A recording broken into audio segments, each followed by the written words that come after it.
Todos conseguem me ouvir? Sim. Sim. Sim. Sim.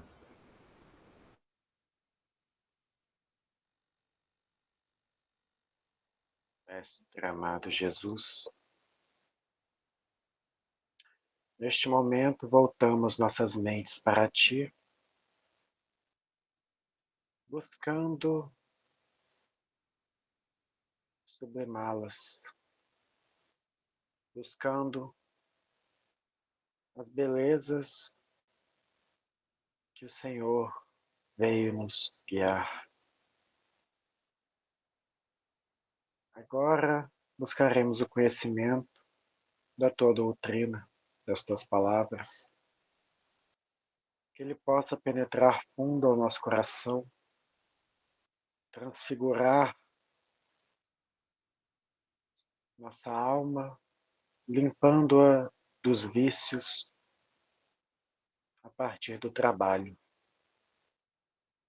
Agradecemos por esta oportunidade e agradecemos pela companhia uns dos outros, dos bons espíritos, dos nossos irmãos.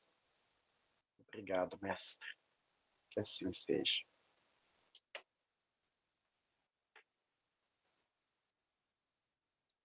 Obrigado, Emanuel.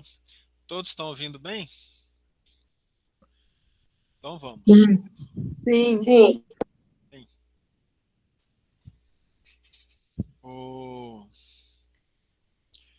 Nós paramos então na questão 154, separação da alma e do corpo.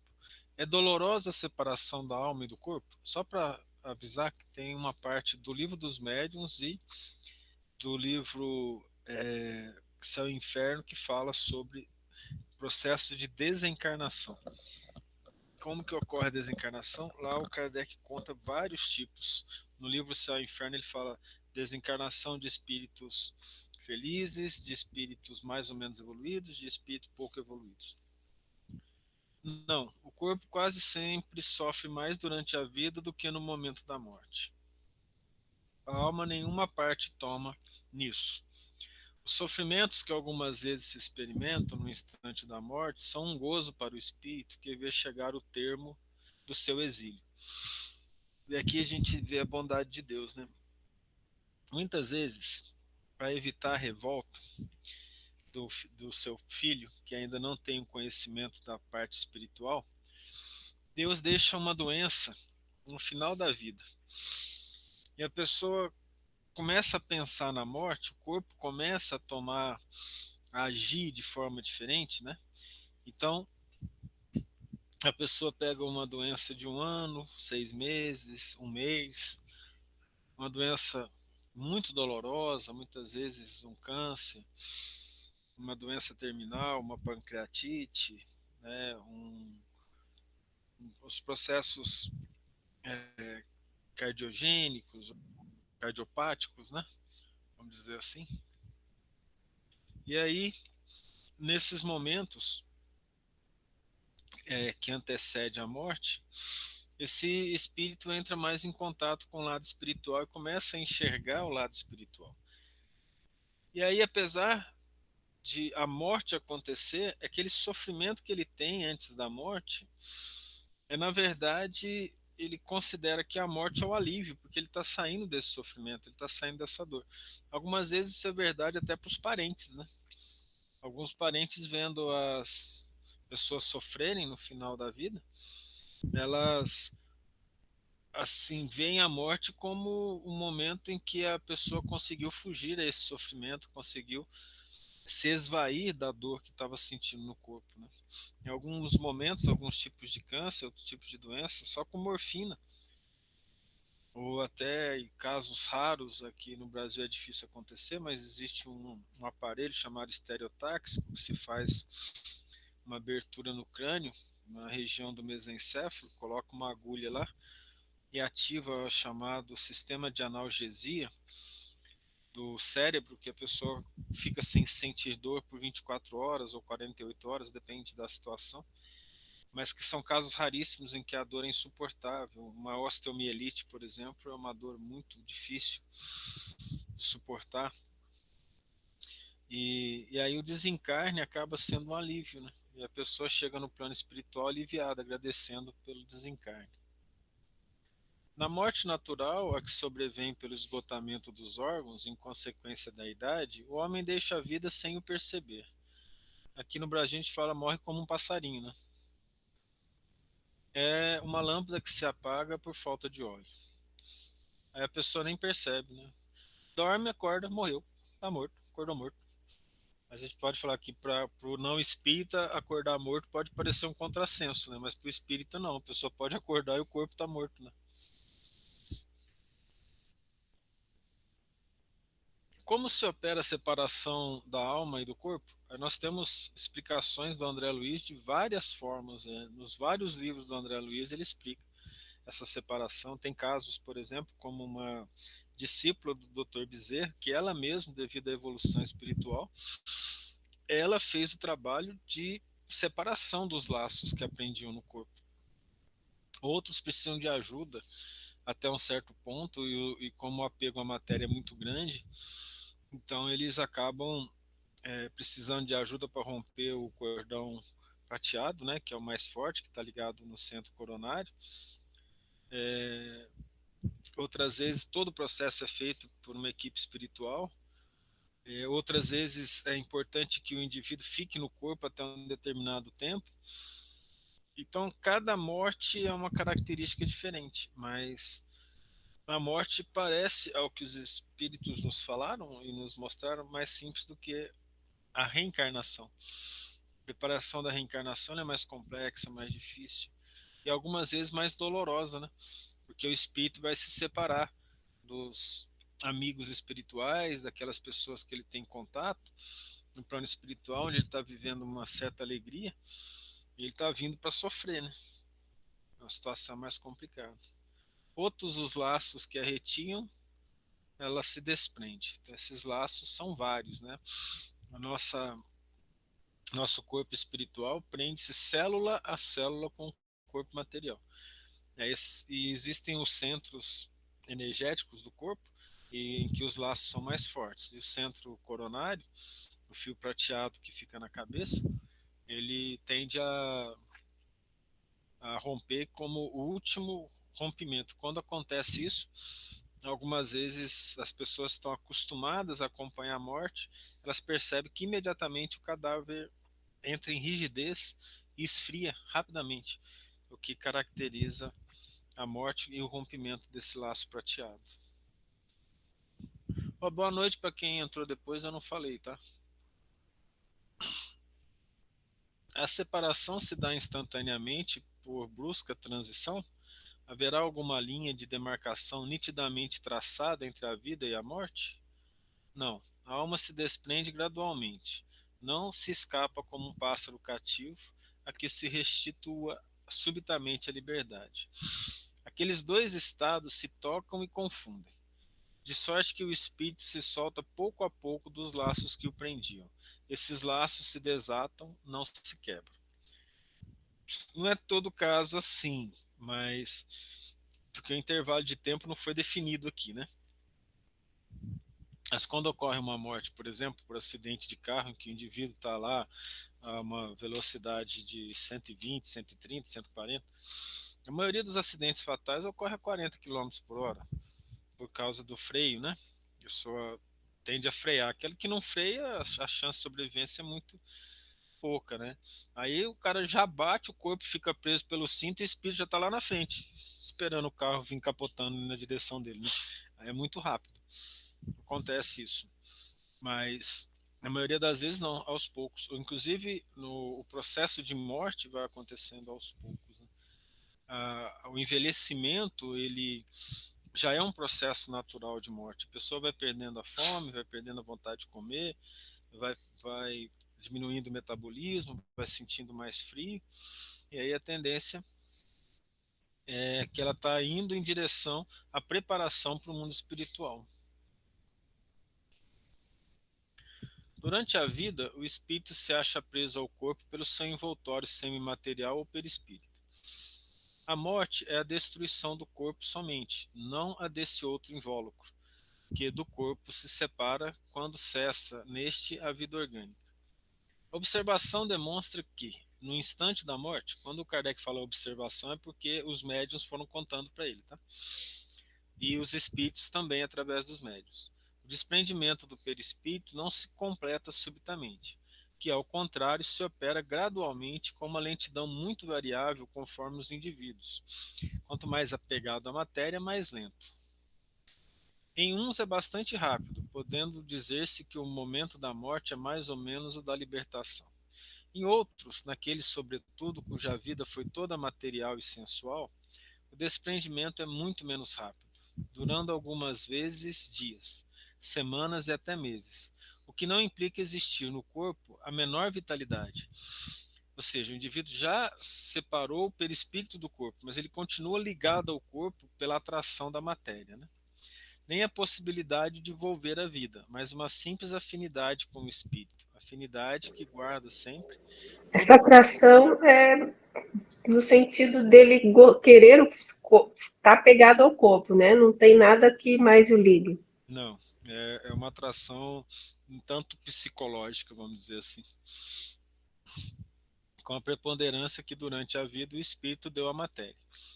É com efeito racional conceber-se que quanto mais o espírito se haja identificado com a matéria, tanto mais penoso lhe seja separar-se dela. Ao passo que a atividade intelectual e moral, a elevação dos pensamentos, operam um começo de desprendimento, mesmo durante a vida do corpo, de modo que, em chegando à morte, ele é quase instantâneo. Tal é o resultado dos estudos feitos em todos os indivíduos que se tem podido observar por ocasião da morte. Essas observações ainda provam que a afinidade persistente entre a alma e o corpo em certos indivíduos é às vezes muito penosa, porquanto o espírito pode experimentar o horror da decomposição.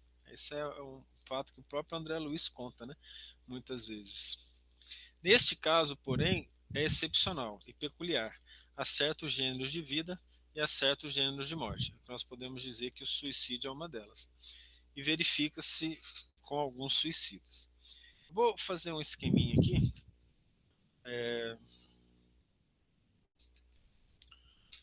Só um pouquinho. Vou entrar no tablet, Por que isso acontece com suicidas, tá? porque a quantidade de energia vital dele é muito alta, não era para acabar naquele tempo, acabou antes. E como acabou antes, ele fica ainda com aquela energia vital que ele se mantém no corpo, né? Existem casos que o suicida é tirado, dependendo da situação em que ele suicidou. Tem isso. E tem casos que não. Tem casos em que ele fica lá um bom tempo depois, sabe? Então, o fato dele ainda ter energia vital durante um determinado tempo é que faz com que isso aconteça. Por exemplo, ele tinha que viver mais 30 anos. Dependendo da situação que ele está, ele acaba ficando 30 anos no corpo, por exemplo. 30 anos sentindo a decomposição lá da matéria, tá?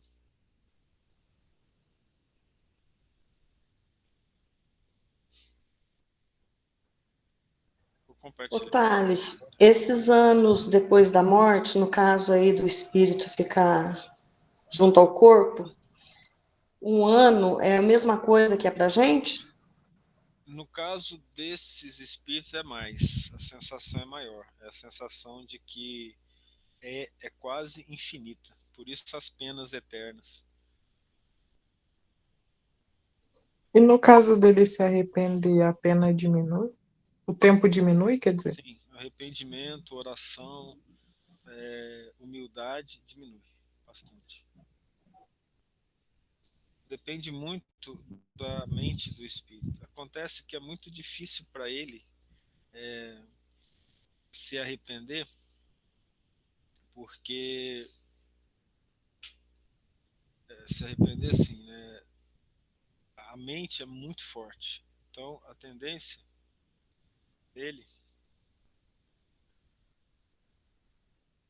Só um minutinho, tô tentando escrever aqui, não tá escrevendo. Faz assim não. Aí, travou?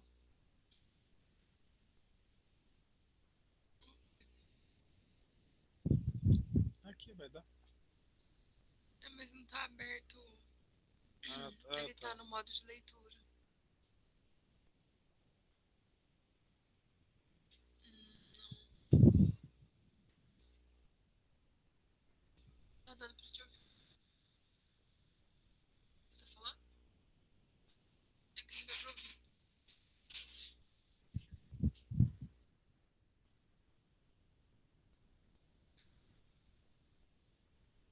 Tá, verdade.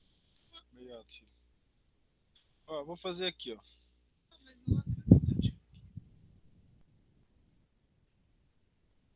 Me trava. Destravou. Obrigado, filho. Aqui é o seguinte, ó. Vamos fazer um desenho. Para quem não gosta de desenhar, faz tudo quadradinho, ó. Faz o rostinho aqui, puxa para cá, ó. Tá o rostinho, tá? Aí puxa o pescocinho, aí puxa o ombrinho, puxa o bracinho, faz um bichinho bem quadradinho, bem triangularzinho, bem bonito. Isso que interessa. O negócio aqui é o seguinte, ó. O centro coronário está nessa região, não é na fronte não, está na lateral, tá? Então vamos mudar isso aqui, vamos fazer a cabeça do indivíduo na lateral, vamos fazer assim. Azul não. Cabeça azul é CRI, lá da Marvel. Não pode. Vou fazer aqui. É no centro da cabeça, Thales? Ele é bem aqui nessa região assim, ó. Tá bonito esse cara. Ele fica nessa região aqui, assim, onde está a epífise. Aonde os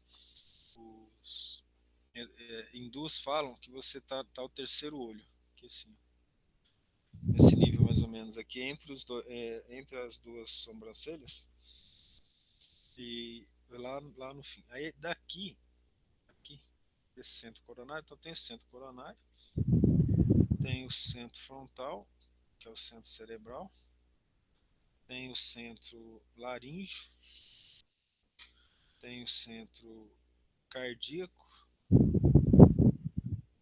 tem o centro esplênico, nessa região, tem o centro gástrico, essa região mais ou menos, e tem o centro genésico. Coloquei de vermelho sem querer.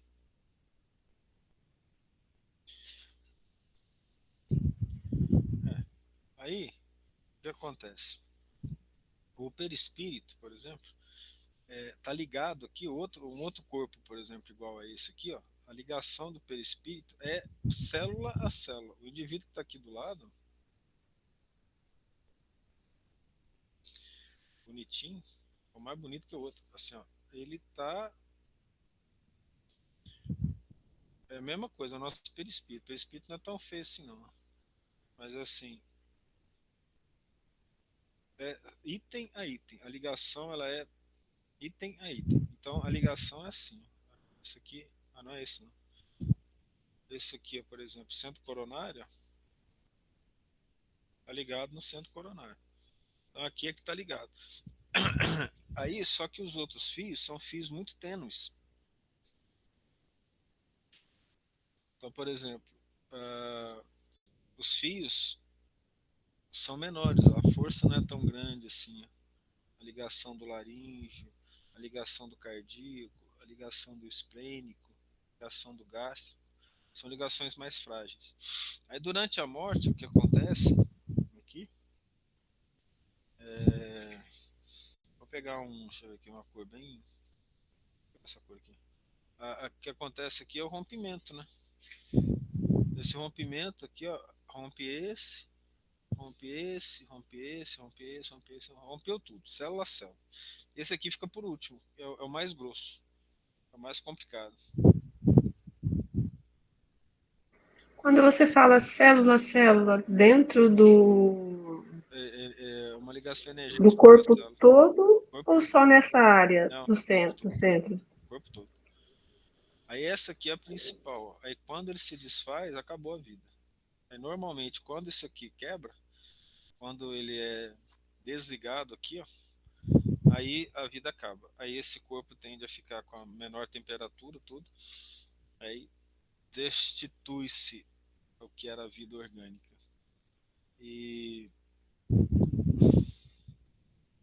o André Luiz conta assim, ó, vamos pegar esse indivíduo aqui, ó, quando ele vai desencarnar, o André Luiz conta um caso no livro Libertação que é assim: sai desse corpo aqui uma estrutura azulada, iluminada, azulada, eu devia ter colocado azul, né? Vou colocar assim. E conta que sai uma estrutura azulada, bem iluminada, que ele chama de mente. E a alma está aqui dentro da mente, uma estrutura circular. Vamos colocar a alma aqui bem brilhante, amarela aqui. A alma tá aí. Aqui é a mente. Aí, a partir daí, essa alma, essa mente, constrói sobre ela aquele corpo. E o perispírito acaba se formando a partir da mente. Ele conta essa história, ele conta esse processo. Num dos livros dele, que acontece dessa forma. A mente sai, depois o perispírito sai e a mente acaba construindo esse perispírito aqui, esse corpo psicossomático que o André Luiz fala no livro Evolução em Dois Mundos. Psicossomático.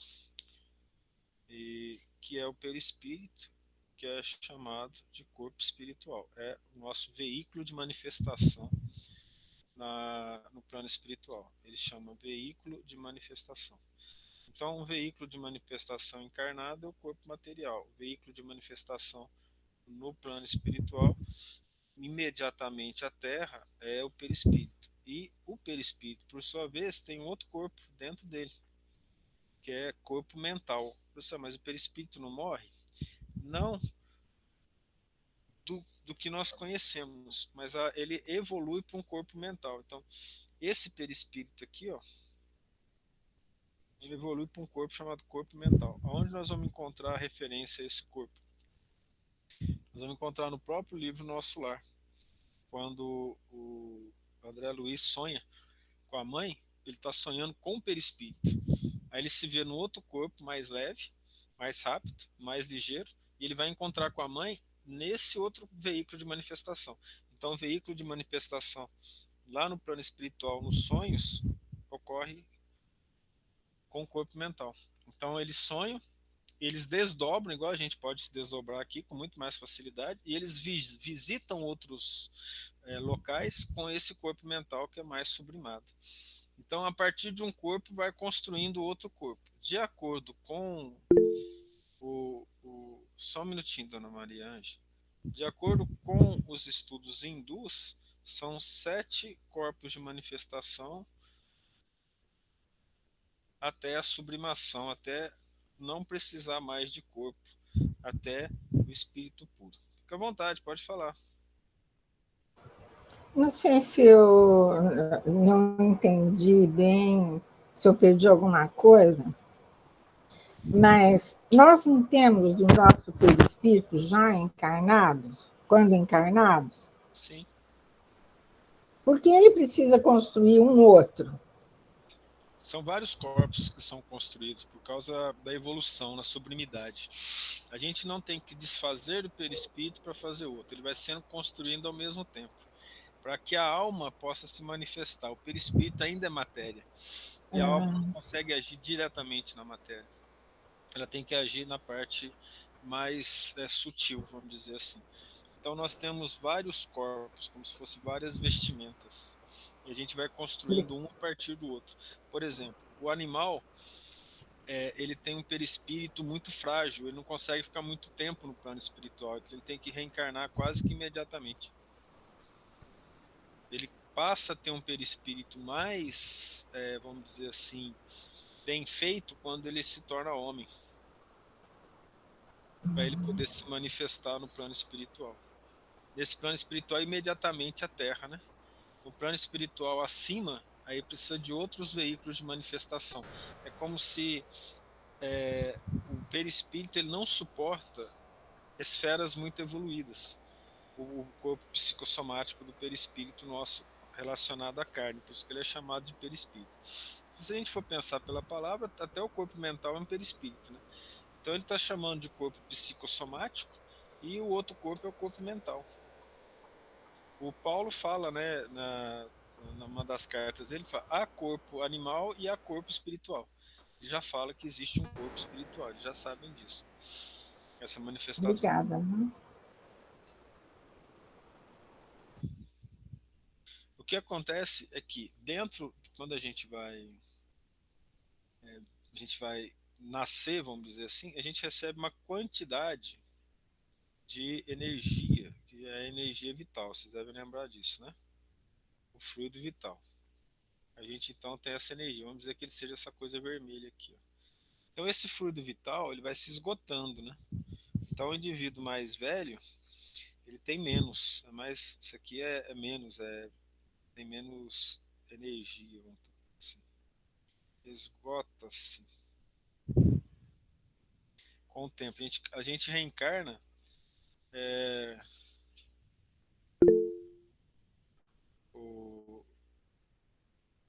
uma quantidade de fluido vital necessário para a vida.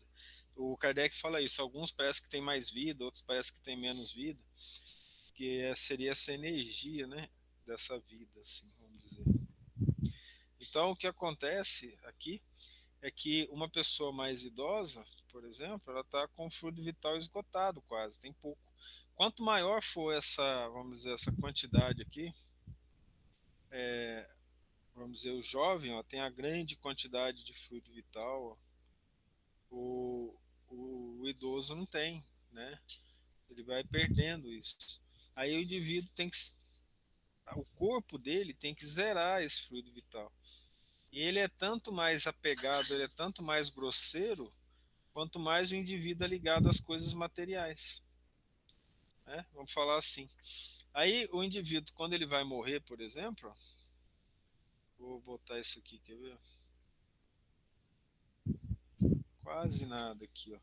Aqui o indivíduo está quase morrendo, por exemplo, a quantidade desse fluido aqui é pouquinho, praticamente não existe. Ela nem tem aqui no perispírito, eu só estou usando isso aqui como referência, praticamente não existe. Né? Aí já está se esgotando e se desfaz. Aí essa quantidade que sobra no corpo, os espíritos, se a pessoa teve uma vida boa, os espíritos vão lá e anulam essa energia para que os espíritos obsessores que estão no cemitério não peguem isso. Está num dos livros do André Luiz, quando ele vai contar o caso de uma pessoa que está sendo enterrada, ele fala lá do cemitério isso. Né? Então essa separação é difícil. Nós temos o caso, por exemplo, de Sansão, né? O Sansão era um membro, ele tem até ele escreveu a mensagem do Erasto, né?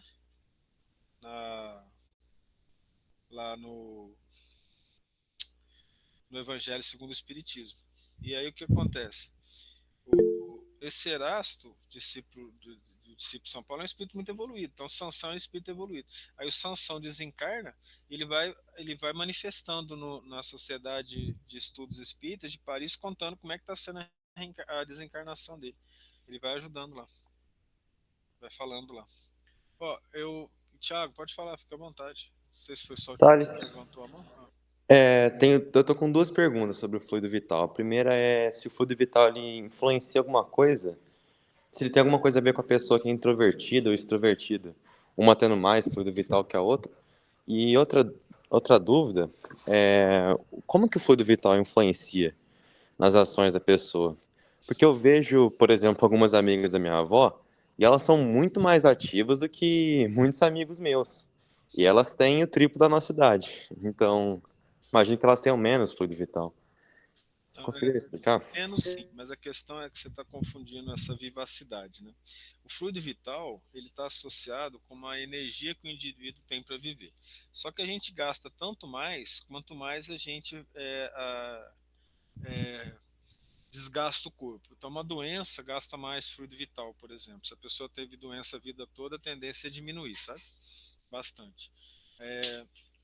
E varia de acordo com a evolução do espírito que o tem. Porque um indivíduo com pouco fluido vital, ele pode fazer muita coisa. Como se você pega, por exemplo, um violão ruim e dá para um bom tocador. Ele vai tocar até bem. Mas se você pega um violão ruim para um indivíduo que toca mal, as duas coisas ficam ruins, sabe? Então ele sabe utilizar os recursos melhor. Os espíritos mais equilibrados conseguem utilizar os recursos melhor. A vida íntima é que determina isso. Os pensamentos voltados para o bem, as orações. A pessoa pode até não orar, como a gente costuma dizer, para e ora, mas a vida dela é uma oração, porque ela olha para uma pessoa com carinho, ela está orando. Ela não vê maldade, aonde muita gente vê maldade, ela na verdade está fazendo uma oração. Então, é muito associado à vida íntima, essa manutenção do fluido vital. O Chico, o fluido vital dele tinha acabado perto de 70 anos de idade, assim, era para ele ter desencarnado, né? Mas como ele era muito evoluído, ele se mantinha com o fluido vital de uma essência mais fina do que aquele que ele recebeu ao reencarnar, por exemplo. E isso não varia muito com a relação à personalidade, não, viu, Tiago? Não é bem a personalidade, mas a energia que o indivíduo tem de vida para viver mesmo. Se ele é mais ou menos calado, aí é uma questão mais psicológica. Entendi. Muito obrigado. Fica à vontade. Alguém tinha levantado a mão? É o Tiago? Então tá bom. Ficou respondido, sim? Tem alguma dúvida em relação a essa parte? Eu tô lendo Missionários, né? Aí a Lu está lá naquele centro de reencarnação, que ele vai aprender sobre reencarnação. E aí chega um espírito para falar sobre a próxima reencarnação dele e pergunta: quanto tempo eu vou ter essa forma física? Aí o espírito responsável fala: cerca de 70 anos. E aí eles falam do desejo de ser um completista, que seria um espírito que chegou até essa encarnação, né, e cuidou bem do corpo, dos pensamentos, não gastou em vícios, em desvios, né? E aí foi capaz de usar o fluido vital de uma maneira equilibrada e aí conseguiu viver os anos que ele viria viver mesmo. Sim. Que são raros. São raros, é verdade. Eu vou explicar algo sobre isso. A Daniele fez uma pergunta. Daniele, você explica pra gente o que é o suspiro da morte, mas eu já dou a resposta antes da sua explicação. Quando o laço o cordão prateado é rompido, é o suspiro da morte, onde a temperatura do indivíduo já baixa rapidamente, o metabolismo dele praticamente para e as bactérias internas começam a se proliferar em alta velocidade. Começa o processo de decomposição. Mas explica pra gente o suspiro da morte. Não sei se falar. O suspiro da morte pessoas que acompanham pacientes muito graves, enfermos, observam isso. Pouco antes de morrer, ele tem uma melhora repentina. E aí depois, e assim, tanto que todo mundo fica surpreso. O som tá péssimo, né, Thales? Eu não tô ouvindo. Tá ouvindo? Tá escutando? Sim, melhorou bem. Obrigado. Ok. Então, Agora assim, então, o paciente gravemente enfermo dá uma melhorada substancial e depois, logo depois, falece. Isso é o chamado suspiro da morte. Parece que ele dá uma suspirada, uma melhorada, mas depois falece. O André Luiz explica isso. Muitas vezes essa melhora antes da morte é porque o pensamento dos familiares eles estão muito ligados para a pessoa e o pensamento deles dificulta a saída do espírito pela saudade que ele vai ter. e por essa ligação das pessoas desejarem que ele não morra. E aí eles dão uma melhorada, aí o pessoal fica calmo, fala, nossa, agora vai melhorar. Mas na verdade é um engodo dos espíritos para poder tirar essas vibrações pesadas dos familiares. Aí assim que isso acontece, eles dão uma acalmada, tiram os pensamentos sobre a pessoa que está no processo de desencarne, e aí ela falece melhor. Isso aconteceu algumas vezes, por exemplo, o André Luiz contando isso, né? Porque o pessoal estava segurando esses espíritos, estava segurando o espírito no hospital, aí no que deu a melhorada, todo mundo acalmou, foi embora, e foram embora e morreu. Mas é o desligamento do laço que determina esse último suspiro, vamos dizer assim. Fique à vontade, dona Maria Ângela. Thales, na Bíblia tem a descrição da morte daquele, eu não lembro o nome dele, ele tinha duas irmãs, Marta e Maria, ele era amigo de Jesus, que Jesus chegou, ele já havia morrido. Sim, é Lázaro. Lázaro, isso. E ele restituiu a vida a Lázaro. Nesse caso, o chakra coronário não havia sido ainda rompido? Não, ele estava, na verdade, num estado letárgico. Ah, tá. Ele estava, eu ouviu falar desse estágio, que algumas pessoas têm, né? Não é um estágio, como é que chama? É que a catatonema tem outro nome, letargia, né? Letargia? Tem outro nome. Um dos nomes é letargia, catatonia, ele não morre, ele fica letárgico, o coração bate uma vez no minuto, a respiração é uma ou duas vezes por minuto, bem leve. Em algumas pessoas eles chegam a ficar vários dias assim, a ponto de começar a putrefar as extremidades, os dedos dos pés, por exemplo, né? Isso foi descoberto depois, quando os cemitérios começaram a ser violados, entre aspas, para poder enterrar outros corpos. Aí cerca de 1% da população de esqueletos, se nós podemos dizer assim, estava de bruço, né? Ou estava fora da posição que foi enterrado. Então, a conclusão é que eles foram enterrados vivos. Então, depois que separa esse laço, não tem volta, esse laço prateado. Então, Lázaro não estava morto, estava em estado catatônico. E o Cristo sabia. E muitas vezes isso acontece que o espírito não quer voltar, porque o lado de lá é muito bom, muito bonitinho. Por isso que o Cristo fala energicamente, Lázaro, volta, levanta-te. Né? Ele fala com energia. Imperativo, Isso né? acontece também com aquela menina que o Jesus fala que não estava morta, e o pessoal ri dele dizendo que estava morta, que é a filha do chefe da sinagoga. Ele fala, menina dorme. E depois ele ainda fala assim, isso na narração de Lucas. Depois ele ainda fala assim, dê de alimento para ela. É catalepsia, obrigado, Kainara. Ele fala assim, alimente bem a menina. Obrigada. Não, sem problema. Mais alguma questão?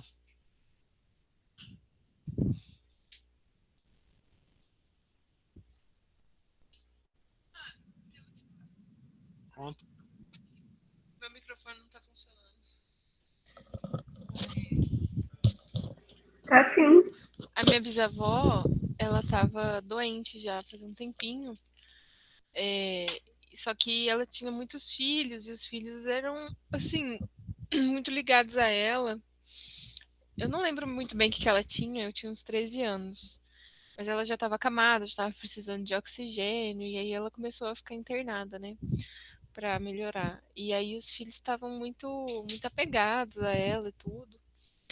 E ela é minha bisavó por parte, mãe do meu avô. E aí teve um dia no hospital que a minha avó foi dormir com ela. E a minha avó, assim, não tá totalmente ligada à família, né? Era a mulher do meu avô na época. Mas ela tinha um carinho, assim, pela sogra, né?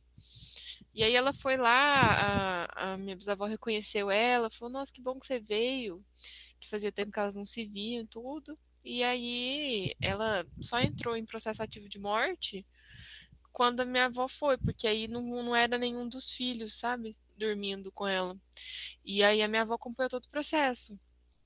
Ela foi ficando assim, tinha uma enfermeira acompanhante do outro lado, e a enfermeira falou assim, olha, eu acho que ela tá falecendo. E aí a minha avó só ficou lá, e aí ela pôde desencarnar, sabe? Né? É muito desse processo que dava pra ver, assim, que os familiares estavam segurando mesmo, né? Aí foi interessante isso.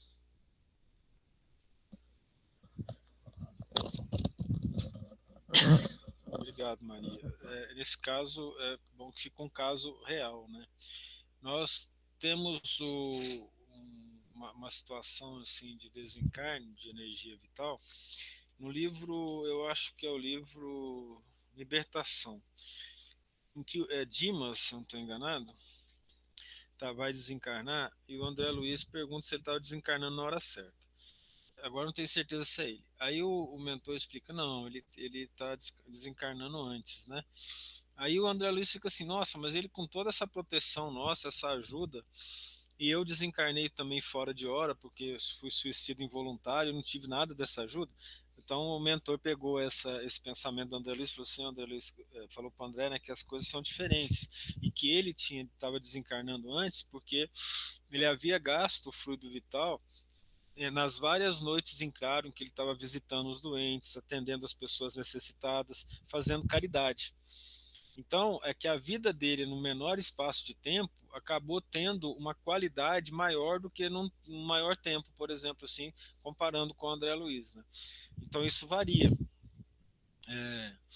em relação às pessoas, em relação ao fluido vital que ela tem, como que ela usa o fluido vital. Então, se o indivíduo usa o fluido vital em noitadas, em gastar energia da sensualidade, de bebidas, de drogas, evidentemente que ele vai entrar como suicida. Mas se ele gasta essa energia ajudando o próximo, estudando, auxiliando as pessoas, evidentemente que ele não vai desencarnar como suicida, mas ele vai desencarnar como alguém que se sacrificou em favor do próximo. São coisas diferentes. Então, a questão do fluido vital, como tudo na natureza, está associada ao uso dele, né? Como que ele foi utilizado pelo espírito encarnado, como que ele dispensou as energias dele para o próximo, ou de forma egoísta. Quando se dispensa para o próximo, igual o caso do Chico, por exemplo, já era para ele ter desencarnado cerca de 20 e poucos anos, ou 30 anos antes da morte dele. Mas ele foi ficando, a ponto que ele chega a perguntar para o Emmanuel, né? Fala assim, mas já não está na hora de eu ir? O Emmanuel falou, não, enquanto você conseguir fazer uma oração aqui na face da Terra para ajudar um semelhante, isso é importante na Terra. Essa questão ela varia muito em termos do desencarne. Deus faz tudo de forma perfeita, tudo de forma perfeita. Então, por exemplo, muitas vezes seria importante para a pessoa que ela tivesse 3 anos de doença antes de morrer. Aí, se ela está muito revoltada, se ela não está preparada, a doença passa a ser mais aguda no último ano ou nos últimos 6 meses de vida, por exemplo. Deus faz tudo para que a pessoa aproveite o máximo possível da encarnação, das energias que ela tem. A gente é que não consegue enxergar, porque a gente não tem todas as variáveis para analisar, né? Compreendendo? É como a gente direciona as nossas energias, isso que é importante. Muitas vezes o indivíduo se desgasta muito, mas ele está desgastando em favor do próximo, né? Aí já é sacrifício pela caridade. Aí o indivíduo utiliza esse tempo de falta de sono, de falta de repouso para auxiliar o próximo, é diferente daquele indivíduo que perde o sono através de atividades egoístas, né? A diferença é imensa. Nos dois casos, vai haver, pela lei, perda de princípio vital. A questão é como que ele foi perdido. E a mente, quando ela está ligada ao bem, ela se liga aos espíritos superiores, às potências superiores. Faltando a energia mais grosseira, não lhe faltará a energia mais sublime. Só que essa energia mais sublime, ela não dá uma vida, vamos dizer assim, tão vivaz, mas é uma vida mais serena, mais tranquila, mais pacífica. Vamos usar dessa forma.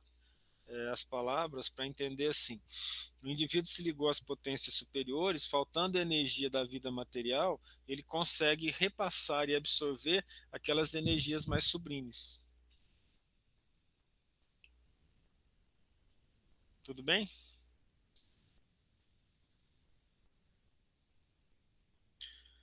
A separação definitiva da alma e do corpo pode ocorrer antes da cessação completa da vida orgânica. Na agonia, a alma algumas vezes já tem deixado o corpo. Nada mais há que a vida orgânica. Aí são os casos, algumas vezes, de coma irreversível, né? Se você tem o coração batendo, o indivíduo é mantido por aparelhos, mas o cérebro dele já não funciona mais. Então, o que determina a morte de forma correta pela ciência é a morte cerebral. O cérebro parou de funcionar, já não tem mais o espírito ligado ao corpo. Ela se mantém por pouco tempo, não consegue se manter por muito tempo. O homem já não tem consciência de si mesmo, entretanto, ainda lhe resta um sopro de vida orgânica. O corpo é a máquina que o coração põe em movimento. Existe enquanto o coração faz circular nas veias o sangue, para o que não necessita da alma. É muito interessante faz circular na veia, porque é o retorno venoso, né? Quando para de retornar, acabou. Porque pode ter nas artérias, mas pode não estar retornando, né? Pode haver ingurgitação nas trocas arteríolo-venulosas, por exemplo. E toda vez que a gente dorme, a gente morre um pouquinho, né? Já foi falado isso. Dormiu, você se desliga, fica o fio prateado ligado. Dormiu, morreu. Morre um pouquinho, a gente vai treinando para a morte sempre, né? Aí também tem a ver com aonde nós vamos nesse intervalo, né? Quando a gente dorme. Isso é importante, oração, se manter ligado ao bem, para ir para bons lugares no plano espiritual enquanto o corpo descansa, se é que ele descansa. Sempre descansa um pouco. No momento da morte, a alma sente alguma vez qualquer aspiração ou êxtase que lhe faça entrever o mundo onde vai de novo entrar? Ah, é verdade, eu não estou apresentando. Obrigado por ter avisado, filho.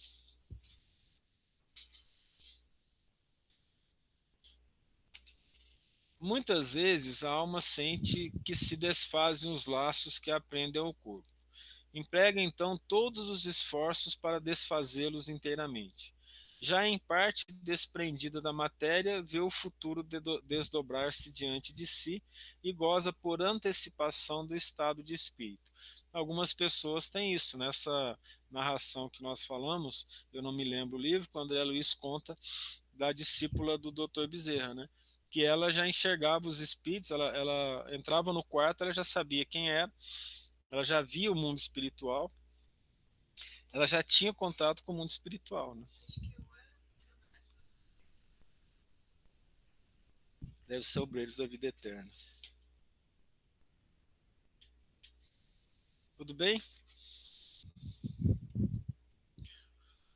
Exemplo da lagarta que primeiro anda de rastos pela terra, depois se encerra na sua crisálida em estado de morte aparente, para enfim renascer como existência brilhante, pode dar-nos ideia da vida terrestre, do túmulo e finalmente da nossa nova existência? Uma ideia acanhada. A imagem é boa, todavia, cumpre não seja tomada ao pé da letra, como frequentemente vos sucede. É interessante que o André Luiz retoma essa imagem quando ele vai falar sobre a desencarnação no livro Evolução em Dois Mundos, né?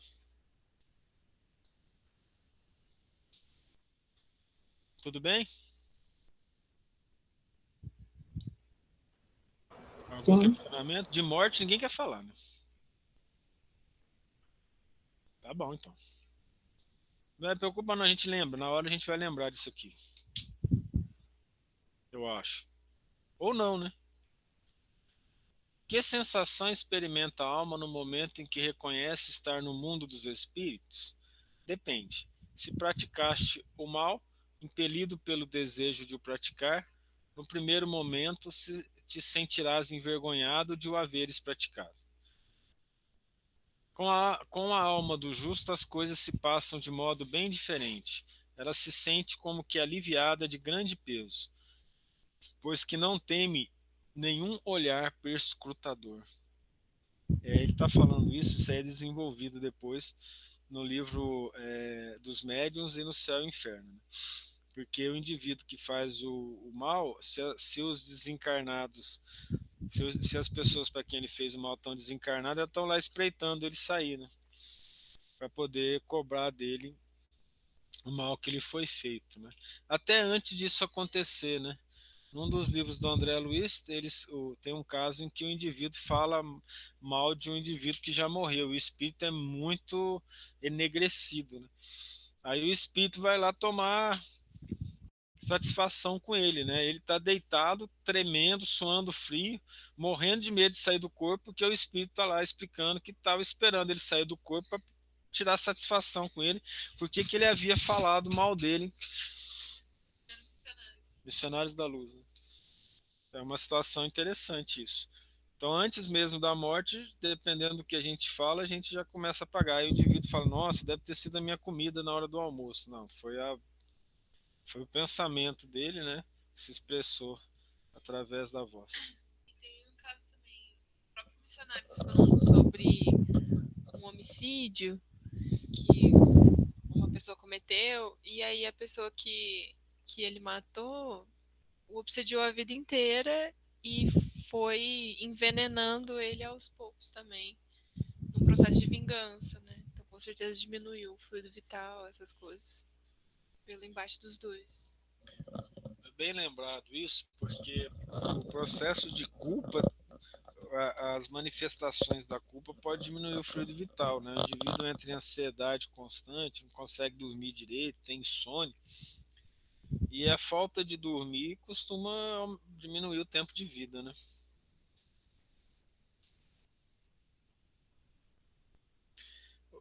O espírito se encontra imediatamente com os que conheceu na terra e que morreram antes dele? Sim, conforme a afeição que lhes votava e a que eles lhe consagravam. Muitas vezes aqueles seus conhecidos o vêm receber à entrada do mundo dos espíritos e o ajudam a desligar-se das faixas da matéria. Encontra-se também com muitos dos que conheceu e perdeu de vista durante sua vida terrena. Vê os que estão na erraticidade, como vê os encarnados e os vai visitar.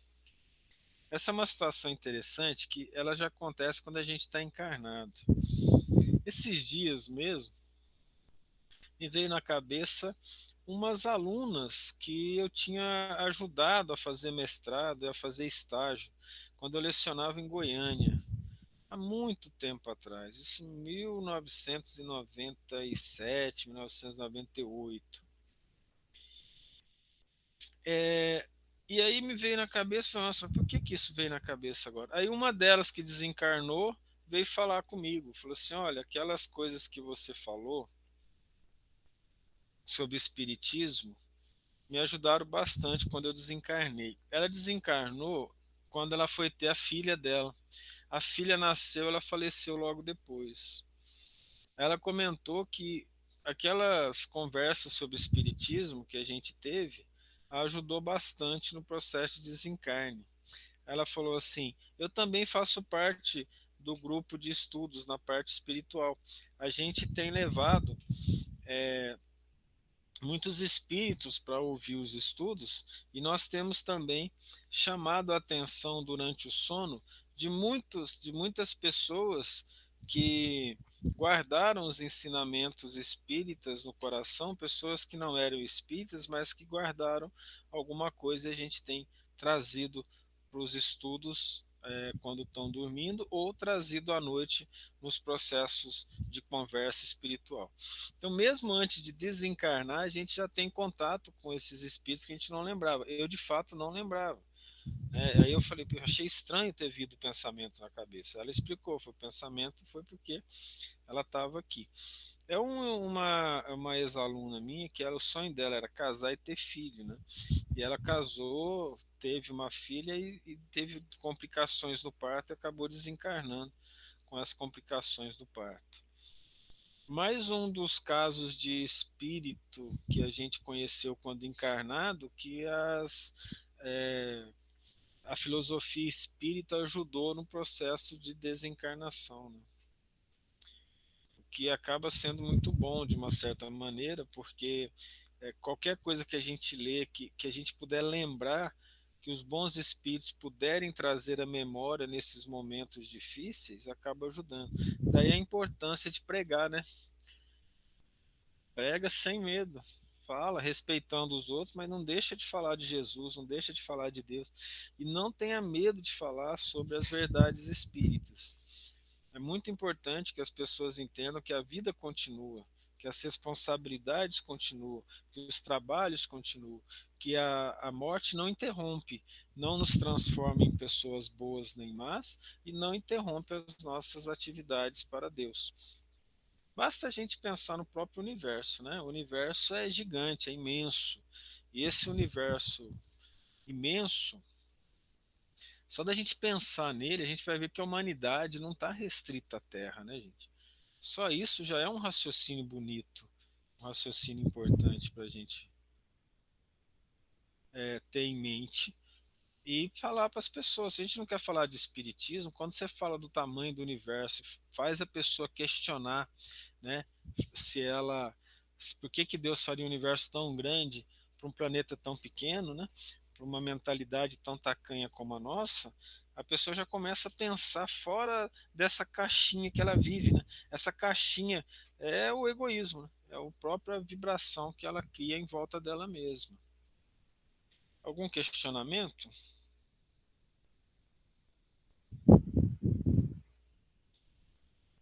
Alguma pergunta?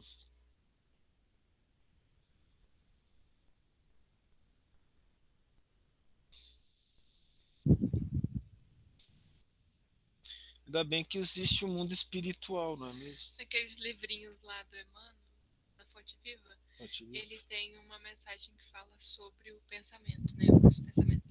Aí ele fala, como pensa, viverás. Limita-se e encontrará o limite de tudo que te cerca. Expande-te e encontrará o horizonte de tudo que existe além. É um pouco disso, né? Sem dúvida. A gente tem que pensar, e quanto mais a gente pensa sobre a realidade da vida, mais bonito é falar dela, né? É muito bom falar de Deus, falar de Jesus, né?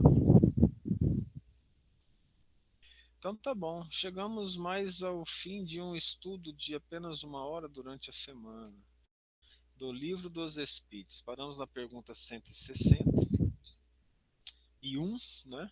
E agora chegou a hora da oração final, né? Oração final.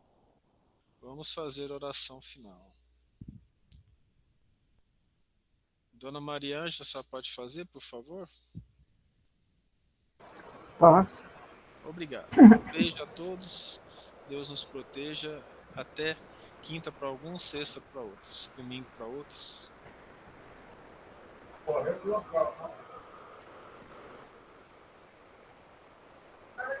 Senhor Jesus, chegando ao final dos nossos estudos desta noite, nós vos agradecemos imensamente pela oportunidade oferecida, pelo amparo que nos foi cedido, mas principalmente pela luz que emana de Ti, Mestre, iluminando as nossas mentes, facilitando-nos o aprendizado, inspirando-nos a vontade de aprender cada vez mais.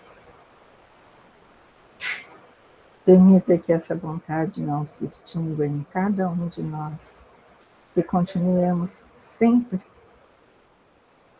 em busca de aprender, de conhecer, principalmente dessa doutrina que tanto nos consola, nos ajuda a vencer nas dificuldades, nos momentos mais difíceis das nossas vidas.